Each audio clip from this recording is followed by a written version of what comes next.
আবারও সম্প্রচারে আসছে দিগন্ত টেলিভিশন। হ্যাঁ দর্শক, ঠিকই শুনতে পাচ্ছেন, আপনি স্ক্রিনে দেখতে পাচ্ছেন, ভালো করে দেখেন। আবারও সম্প্রচারে আসছে দিগন্ত টেলিভিশন। আর এই দিগন্ত টেলিভিশনটা কাদের? এই দিগন্ত টেলিভিশন হচ্ছে জামাত ইসলামের একজন নেতার।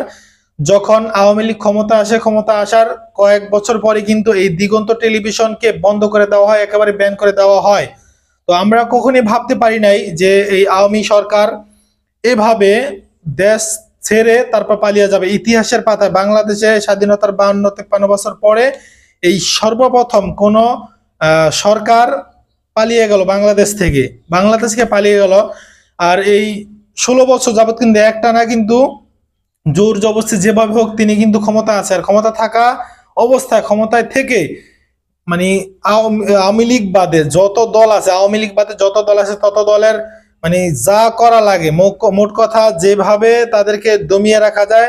আর তিনি ক্ষমতা থাকার জন্য এগুলো দমিয়ে রাখছে এমনি না, তাই তিনি ক্ষমতা থাকার জন্য যতটুকু তাদেরকে দমিয়ে রাখা দরকার সেটা তিনি কিন্তু করেছেন। তো যাই হোক, স্বৈরাচারের পতন হয়েছে, এখন অনেক কিছুই দেখতে পারবেন। চাই এই জামাত ইসলামও ক্ষমতা থাকুক, জামাত ইসলামও আমাদের, আওয়ামী লীগও আমাদের, বিএনপিও আমাদের, অমুক দল আমাদের, হিন্দু আমাদের, বৌদ্ধ আমাদের, মুসলমানরা আমাদের, সবাই আমরা মিলেমিশে কাঁধে কাঁধ মিলিয়ে আমরা একসাথে থাকতে চাই, একসাথে এই বাংলাদেশকে অনেক দূর এগিয়ে নিতে চাই। একজনের জন্য আমরা কিন্তু 10 জনকে খারাপ বলতে পারি না। এই আওয়ামী লীগের মধ্যে একজন নয়, শত শত হাজার হাজার মানুষ ভালো আছে, তারাও কিন্তু আমাদের সাপোর্ট দেয়, সবসময় সাপোর্ট দিয়ে, যখন তারা ক্ষমতা ছিল তখনই কিন্তু আমাদের সাপোর্ট দিয়ে গিয়েছে। তো এখন আমরা তাদেরকে কেন গালি দিব? সবাই তো আর খারাপ না ভাই।